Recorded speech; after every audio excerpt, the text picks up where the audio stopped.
शेतकरी मित्रांनो नमस्कार। आता ह्या कारल्याच्या प्लॉटवर हा पूर्णपणे जो रोग आहे जो दिसतोय तो पूर्णपणे व्हायरस आहे। आता हा मोझॅक व्हायरस आहे, लीफ कर्ल व्हायरस नाहीये। कारण लीफ कर्ल जर व्हायरस असता तर याची पानं ही खालच्या बाजूला किंवा वरच्या बाजूला दुमटली असती। आता मोझॅक व्हायरस मध्ये ही पान चपटी राहतात आणि थोडीफार वाकडी तिकडी होतात। आता याच्यामध्ये हे जे पिवळे ठिपके आहेत हा मेन सिम्पटम आहे मोझॅक व्हायरस ओळखण्याचा। आणि हा जो व्हायरस येतो हा पूर्णपणे मावा व तुडतुड्यामुळे होतो। जेव्हा मावा व तुडतुडे ही कीड याच्या पानातील पेशीवर अटॅक करतात तेव्हा झाड स्वतःचं अन्न स्वतः तयार करणं बंद करून देतं व क्लोरोफिलमुळे प्रकाश संश्लेषण हा पूर्णपणे थांबतो। आता याला जर कंट्रोल करायचं असेल तर तुम्हाला 2 फवारण्या घ्याव्या लागतात। एका फवारणीने हा पूर्णपणे कंट्रोल होत नाही।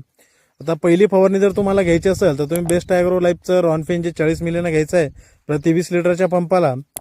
सोबतच पाटील बायोटेकचा आरेना गोल्ड 40 मिली, वनिता ॲग्रोचा हायकॉन 40 मिली आणि क्रेसिल हे सिलिकॉन बेस स्टिकर तुम्ही 10 मिलीने घ्यायचं आहे। आणि त्याच्यानंतर 8 दिवसानंतर जी तुम्हाला दुसरी फवारणी घ्यायची आहे त्या फवारणीमध्ये तुम्हाला घ्यायचं आहे केबी कंपनीचं व्हायरोरेज 40 मिलीने, सोबतच सिक्वेल झिंक, किलेटेड झिंक हे तुम्हाला 25 ग्राम किंवा 20 ग्राम प्रतिपंप घ्यायचा आहे। आणि सोबतच तुम्हाला यावेळेस कोणतंही कीटकनाशक पेगासिस किंवा मग तुम्ही ॲसिटामाप्राइड घेऊ शकता। आणि याच्यामध्ये क्रेसिल हे सिलिकॉन बेस स्टिकर तुम्हाला वापरायचं आहे।